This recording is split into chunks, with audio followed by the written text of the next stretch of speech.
a lot of people would go, let's buy more, mix up the strains, do this, that. I would go, well, let's leave everything in there and just feed what's in there, because they've got that big for a reason. But and again, you don't learn until you get in there. We surveyed it and electrofished the margins, and there was 6 to 8, 8 to 10 inch carp.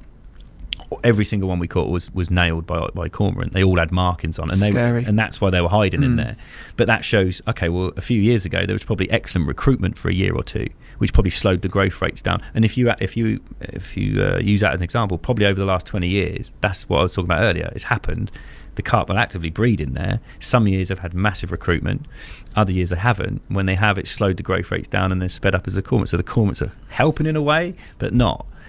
And you're just learning the whole time. So that lake, it's got some very beautiful fishing, and Charlie, the owner, he's made that into a really good syndicate now. Cool. Yeah, and as well as cormorants predation, I think oxygen crashes as well are quite prevalent, aren't they? Every year you hear of it, and you think, why these places aren't doing more to prevent that? I mean, it's education. They just don't understand a lot of them.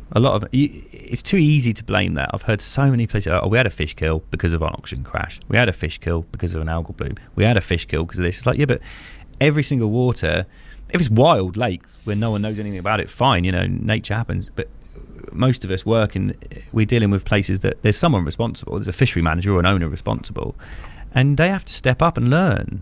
Basic early warning signs that people should be more vigilant towards. For oxygen crash, or for anything like that, really, is always algae as well. Visual monitoring. In the winter, when everything's cold, is when you should do all your work. You should be surveying your waters, sussing out what's going on. Nothing bad happens in the winter. All right, occasionally people say, it freezes over, it's really bad. And again, it's 100% different on a 20-acre gravel pit with not many fish in than it is on a commercial fishery full of fish.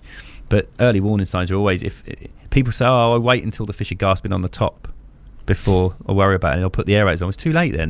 Because they might not die, but they're stressed. And everything's linked to stress, everything. So the first thing to do when they're stressed, stop feeding, so you can't catch them.